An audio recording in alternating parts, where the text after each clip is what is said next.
Italian Wine Podcast. Chin Chin with Italian wine people.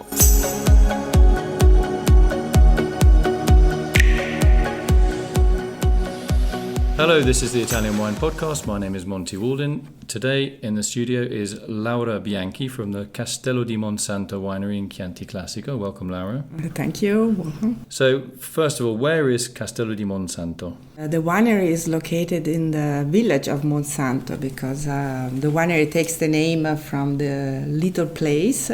The name Monsanto dates back to 998. In the Italian language means a holy mountain because in this locality a saint died in the Middle Age and the church paid homage to this man, calling the village a holy mountain. Monsanto is inside the district of Barberino Val, one of the comuni in the Chianti Classico denomination. So when you say the Val d'Elsa, what is a Val and what is an Elsa? Val is valley, and Elsa is the name of the river crossing the valley. So what effect does the river have on your vineyards? Does it make it cooler, more humid? Yeah, the river is far away from the estate because Monsanto is located in the highest part of the Elsa Valley. How high? 300 meter above the sea level, 315. So is the castle literally on top of the hill? It's on top of the hill, yes. Okay.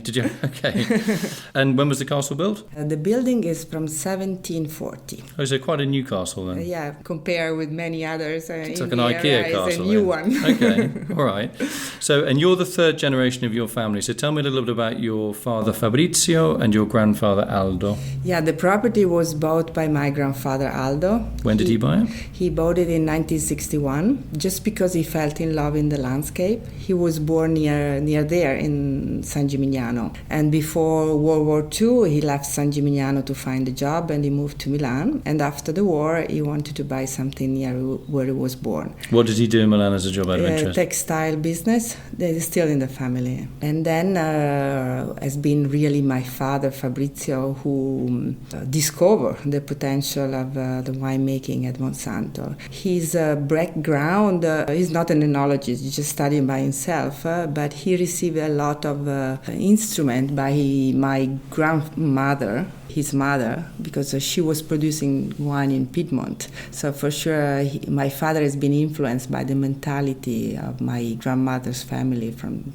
Piedmont. So how does that translate into, obviously Piemonte is known for Nebbiolo, famous red wine, Barolo and Barbaresco. How does that influence translate into Tuscany? What did he do that was different in Tuscany? What did he learn? For sure, we are speaking early 60s, so when Chianti Classico was in a much different, let's say, situation than now. So very politely put. Yeah, I'm very polite. And in 1962, with the first harvest, he decided to do a single vineyard, a cru. And for sure, this was something completely new in the Tuscan mentality of winemaking, but something coming from France and Piemonte, which used to be French, didn't it? Yeah, correct. Yeah. So this idea of a single vineyard wine or a cru, so which part of the vineyard did he choose? Why did he call it Il Poggio? Il Poggio in the Italian language means top of the hill, so it's the highest part of the property, and is a vineyard covering the top of the hill, so a vineyard with 4 exposures, and very sunny. We usually pick the grapes of Il Poggio in 3 different moments because of different exposures. So, in terms of Il Poggio, how much do you produce of Il Poggio at the moment? At the moment, around 22,000 bottles. So no, it's not a huge production, is it? And no, it's 5 hectares large. And how old are the vines on average? Do you still have some from your father's time and grandfather's time? No, unfortunately not, because the vineyards was already planted, part of it in 62 when it was made the first harvest, and that part has been replanted about 20 years ago. So very sunny site, Il Poggio on the top of a hill. How are you finding changes in the climate affecting your winemaking and wine growing? Yeah, for sure there is something that is changing. And when I speak to my dad asking the same question, because he lived 55 vintages, so 55 different climate. I always ask him, do you think that it's really changing? And he said, also in the 60s and the 70s, there were very hot summer. But what is really changing is the intensity of raining, wind. Everything is stronger now. When it's raining much harder than what he remembered in the 60s and the 70s. More extreme. More extreme event. But you remember also very hot and dry harvest 40 or 50 years ago. So what can you do when you're getting extreme rainfall to protect the soil, to protect the vines? What are you doing to change? We are doing sowation. That's cover cropping? Yeah, cover cropping. Just sowing plants between the vine rows to hold on to the soil, like a carpet of greenery? Correct. That's the only thing we can do because there's no other way. And then we are not allowed to irrigate. But at Monsanto we are lucky because galestro soil with the schistose system that are deeper in the soil can keep a good quantity of water. So also in very hot summer like 2003 we decided to produce Il Poggio because there was no over-ripening. Of course, Il Poggio has older vines, so very deep roots of the vines. Okay. Yeah, it's interesting about talk about the galestro, the schistol. Do you have any other types of soil, like limestone, albarese? No, mostly is galestro. Mm-hmm. Then, so what does that do to the wine, though, in terms of texture? I think that the main characteristic is the quality of the tannins and the longevity of Monsanto wine, and the Poggio in particular is given 95% by the soil, by galestro. It gives it that very silky, savoury feel in the mouth, doesn't it? And the capacity of this tannin to live very long. So a very flexible wine. It can be drunk young because it's kind of smooth. Well, in some vintages, Il Poggio when it's young could be a little bit austere. But in Italy, we say you cannot have the moglie, ubriaca and botte piena, sorry. Okay, so we translate. maybe that's better. I have all the feminists after me. So we're not going to translate that. Okay. La moglie ubriaca e la botte piena. So if your wife is drunk, the barrel cannot be the barrel cannot still be full. Okay. So to have a long life wine, it could be a little bit austere when it's young. What were your memories like as a child growing up on the estate? I mean, did you always know you were going to take over and run it, or did you have another plan for yourself? I grew up near Milan, and then I studied law. I took my degree in law because I wanted to do something different than my parents. Were you a bit of a rebel then? Yeah, I'll try.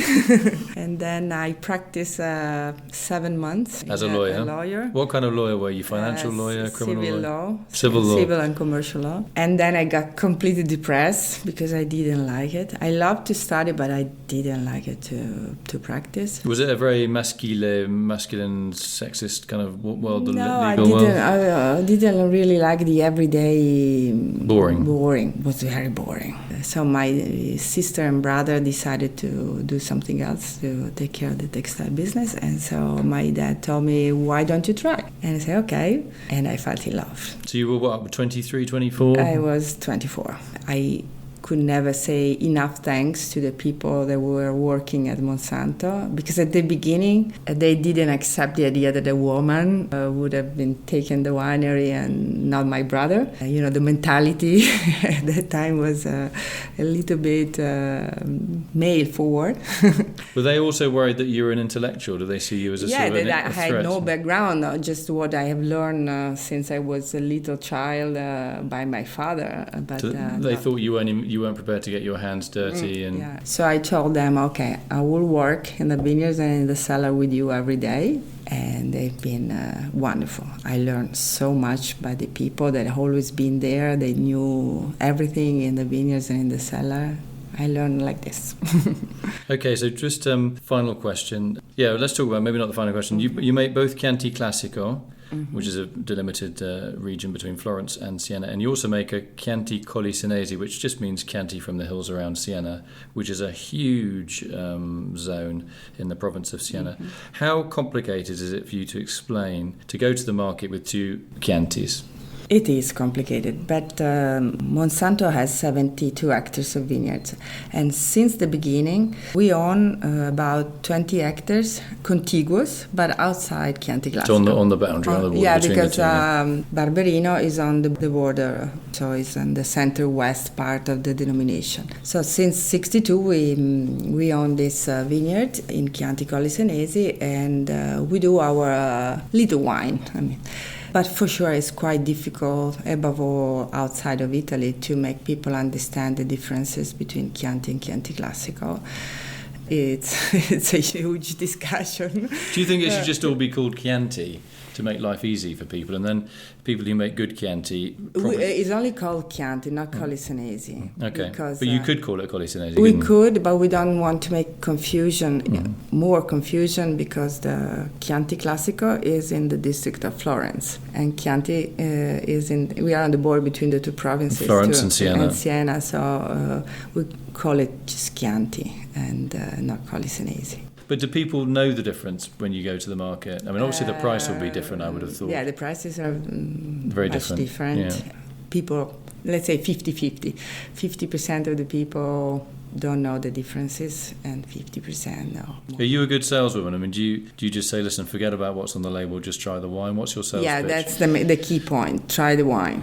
There's no other better way to make people understand. So you're quite a big, one of the larger producers in the region. Does that bring added pressure, or does that give you more freedom in the market? No, don't make any pressure. I mean, of course, there's a lot to do every day, but thank to God, I mean, we are distributed in many countries, and it's working. Laura Bianchi, I hope to come and visit. I've never been to your vineyard. I'm very, I know, I'm ashamed to say that I haven't, but I would love to walk up the hill. I wait for you. Yeah, you make me. I'm a journalist, a horrible journalist. You park me at the bottom of the slope and make me work all the way up to Il Poggio on a really hot day. Yeah, okay. Just to make me suffer a little bit, and then I can ask my silly questions. But no, listen, it's been a real pleasure talking to you, and you've articulated brilliantly the history of your family. My pleasure, and thank you very much. I think you made the right decision ditching the legal business. I'm sure I am. After 25 years, I'm more than sure. Thanks very much for coming in. Thanks. Follow Italian Wine Podcast on Facebook and Instagram.